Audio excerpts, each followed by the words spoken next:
اهلا بكم يا حلوين، كيفكم؟ ان شاء الله تكونوا مبسوطين. اليوم ان شاء الله حاعلمكم كيف تعملوا زيت للاظافر. هذا الزيت الاظافر حقي انا عملته. اوكي، فالحاجات اللي حنستخدمها فيه جدا جدا جدا مفيدة، ويعني حتلاقوها في كل مكان. اول حاجة واول شيء واهم شيء بالنسبة للاظافر وللجسم وللبشرة وللشعر وكل حاجة زيت الزيتون.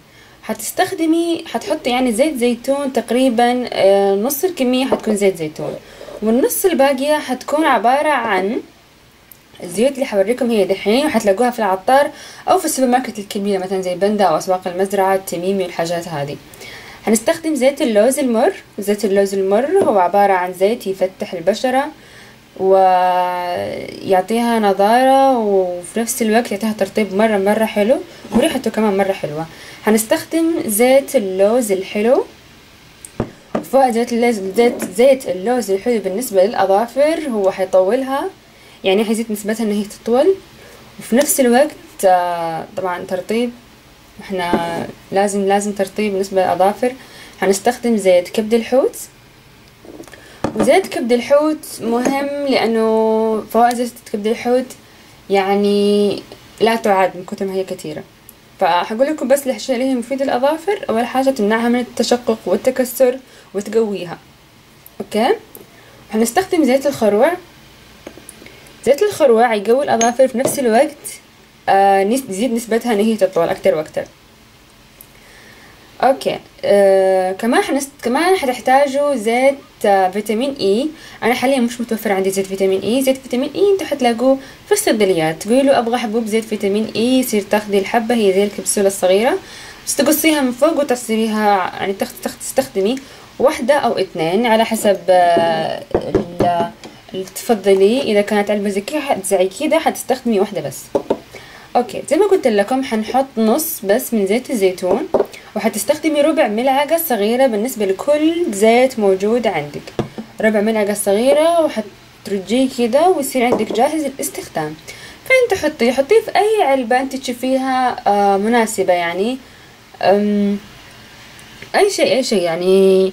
انا هنا عندي علبة مانيكير قديمة، فتحتها ونظفتها وشلت الفرشاية اللي فيها، لانه ما حبيت ان انا احط بفرشاة يعني.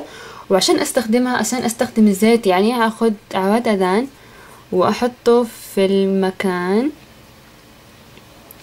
وبعدين احط على حوالين اظافري، وفي نفس الوقت انا احط داخل هنا. اوكي، عشان يعني نغلف الظفر من كل مكان. وبكده استنى عليه تقريبا بس دقيقة، يعني عشان بس ياخد مع بعضه كده ويطري ويلين الجلد اللي حوالين الظفر، وبعدين اعمل له مساج بالطريقة دي.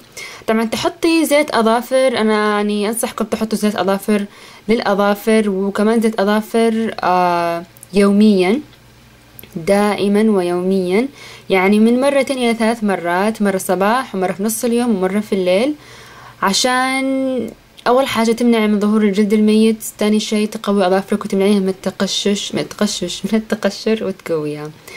وهذا كل شيء بالنسبة للأظافر وبالنسبة لزيت الأظافر.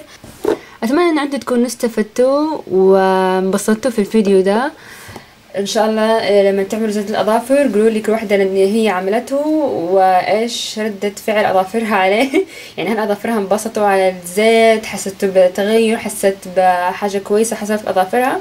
فتقولي تحت في التعليقات. وبليز ما تنسوا تعملوا اشتراك، سبسكرايب ولايك وشير للفيديو، مشاركه اذا عجبكم مره، حبيتي واحده من صحبتك تتفرج عليه. وبليز ما تنسوا تزوروا قناتي عشان تزوروا صفحاتي اللي هي فيسبوك وتويتر وانستغرام وجوجل بلس. الروابط كلها حتكون موجودة تحت تحت تحت تحت. اوكي، وحتلاقوها برضو في الغلاف حق القناة حقي.